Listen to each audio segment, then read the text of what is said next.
अस्सलाम वालेकुम जी, क्या हाल चाल है। उम्मीद है कि सब लोग खैर खैरियत से होंगे। आज हमारा जो नया टॉपिक है उसको स्टार्ट करते हैं। Next topic stoichiometry. अब हम थोड़ा सा कैलकुलेशंस की तरफ जाएंगे। तो स्टाइकोमेट्री जो है उसको पढ़ने की कोशिश करते हैं। तो स्टाइकोमेट्री के टॉपिक में क्या है और कैसे है वो सारा नोट करते हैं। तो स्टाइकोमेट्री में जो बातें हैं उनसे पहले कुछ बातें हम क्लियर कर लें ताकि हमें स्टाइकोमेट्री का टॉपिक पढ़ने में क्या रहे, आसानी रहे। तो कुछ बेसिक आपको पहले से ही आइडिया है, उन्हीं चीज़ों को थोड़ा सा स्टडी करने की कोशिश करते हैं। तो ज़रा नोट कीजिएगा। बिस्मिल्लाह करते हैं, स्टाइकोमेट्री को स्टार्ट करते हैं। अब स्टाइकोमेट्री से पहले कुछ बातें मैं आपके साथ डिस्कस कर लूं।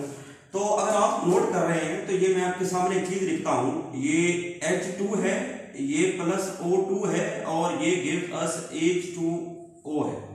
यानी कि हाइड्रोजन और ऑक्सीजन मिलकर क्या बनाते हैं, वाटर बनाते हैं। लेकिन यहाँ पर ऑक्सीजन 2 है, यहाँ पर 1 है, तो हम इसको 2 से यहाँ पर मल्टीप्लाई करें। अब हाइड्रोजन यहाँ पर 4 हो गए हैं, यहाँ पर 2 हैं, तो मैं इसको 2 से मल्टीप्लाई करूँ। अब जरा नोट कीजिएगा तो 2H2 प्लस O2, यहां पर ये चीज जो है ये हमारे रिएक्टेंट है, ये रिएक्टेंट है। और ये जो बन रहे हैं ये क्या है, प्रोडक्ट है। Reactants and product. अब इस चीज को कहते हैं रिएक्शन एरो, इसको कहेंगे रिएक्शन एरो कहेंगे।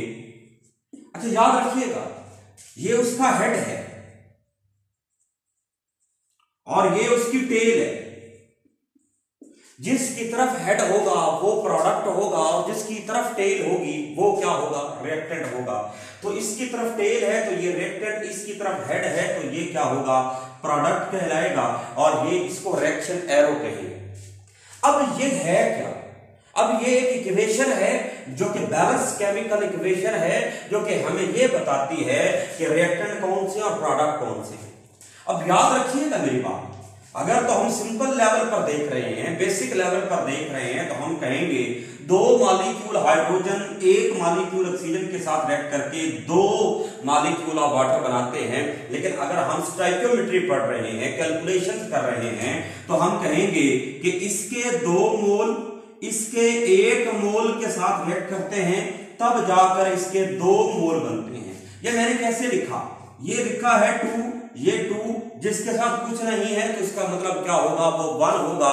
तो ये 2 मोल 1 मोल और ये हमारे पास 2 मोल आ जाएंगे।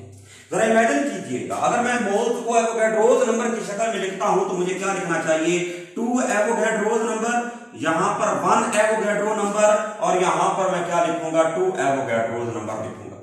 और अगर मुझे मैथ की सेंस में लिखना है तो यहां पर ये 2 × 2 4, तो ये हमारे पास 4 ग्राम हो जाएगा। ये ऑक्सीजन 1 का 16, 2 का 32, तो 32 ग्राम हो जाएगा। वाटर यहां पर 18 × 2 36 ग्राम हो गया। तो ये है बैलेंस केमिकल इक्वेशन जो कि हमें बता रही है रिएक्टेंट्स और प्रोडक्ट के बारे में। लेकिन कैसे, by using the formulas and the symbol. मैं इसकी पहले आपको डेफिनेशन बता दूं कि बैलेंस केमिकल इक्वेशन की डेफिनेशन क्या होती है। तो यहां पर लिखते हैं balance chemical equation. Balance chemical equation की डेफिनेशन लिखने लगा हूं, जरा नोट कीजिएगा। द स्टेटमेंट, ये एक स्टेटमेंट होती है, ये एक स्टेटमेंट है जो क्या करती है, which describes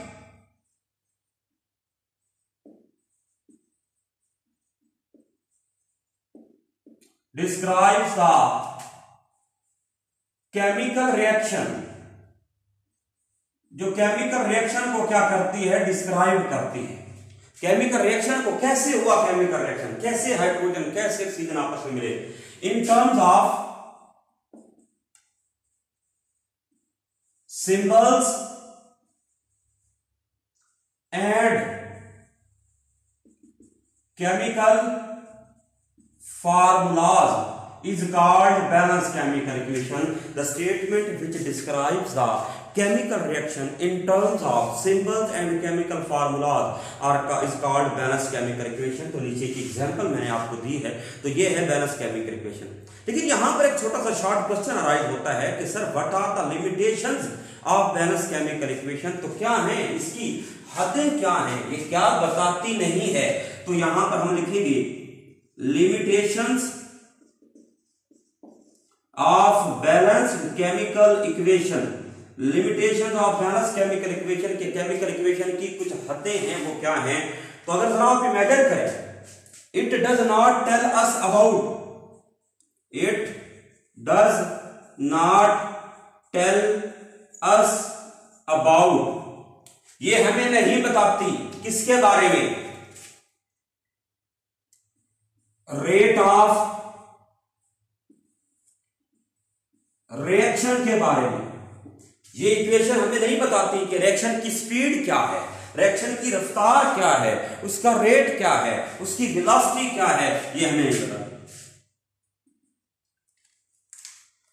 it does not tell us about the conditions of reaction, ये हमें नहीं बताती कंडीशंस ऑफ रिएक्शन के बारे में, नहीं बताती कि रिएक्शन की क्या कंडीशंस हैं, वो हमें नहीं बताती। It does not tell us about, ये हमें नहीं बताती किसके बारे में, कलर के बारे में, उसकी खुशबू के बारे में, उसके टेस्ट के बारे में, उसका रंग, उसका ऑर्डर, उसका टेस्ट, उसकी स्मेल, किसी के बारे में हमें इंफॉर्मेशन नहीं देती। It does not tell us about the rate of reaction, does not tell us about the conditions of reaction, it does not tell us about the colour, उसका रंग क्या है, ऑर्डर, उसकी खुशबू क्या है, उसका टेस्ट क्या है, स्मेल भी उसी लफ्जों में आएगा। और आखिर में एक वो बात कि अभी कुछ रिएक्शन हुए ही नहीं, अभी वो वकूफ पजीर हुए ही नहीं, अभी वो अक्कर ही नहीं हुए, हम उनके लिए भी इक्वेशन लिख सकते हैं। तो ये चीजें जो कि हमें नहीं बता रही थी, उनमें क्या है, उसकी खुशबू है, उसका ऑर्डर, उसकी खुशबू, उसका टेस्ट, उसका कलर, उसकी कंडीशन, उसका रेट ऑफ रिएक्शन हमें नहीं बताते।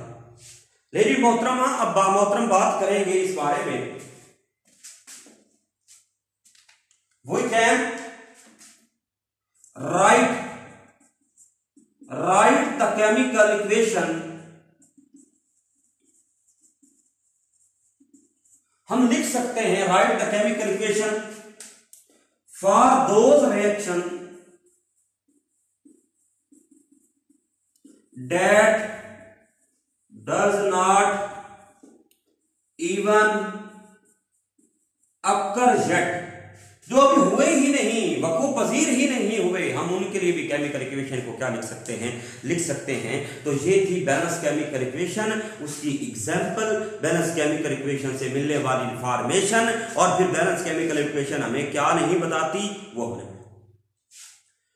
तो ये बातें आपने देखी, तो ये आपने थोड़ा सा इसको ध्यान में रखना है कि बैलेंस केमिकल इक्वेशन क्या है, इसको हम कैसे पढ़ेंगे। तो ये बैलेंस केमिकल इक्वेशन के हवाले से कुछ बातें। लेकिन बिस्मिल्लाह करते हैं, बात को आगे बढ़ाते हैं। अब पढ़ेंगे स्टोइकियोमेट्री, क्योंकि अब समझ में आएगी कि क्या है स्टोइकियोमेट्री।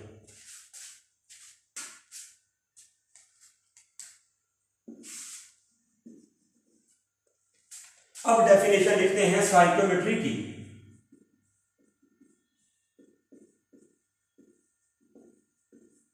अच्छा, इसको लोग स्टिशियोमेट्री भी पढ़ते हैं, स्टोइकियोमेट्री, स्टोइकियोमेट्री हम इसको कहेंगे। तो यहां पर इसको मैं उर्दू में भी लिख रहा हूं, जरा नोट कीजिएगा, स्टोइकियोमेट्री। तो आप इसको क्या पढ़ेंगे, स्टोइकियोमेट्री।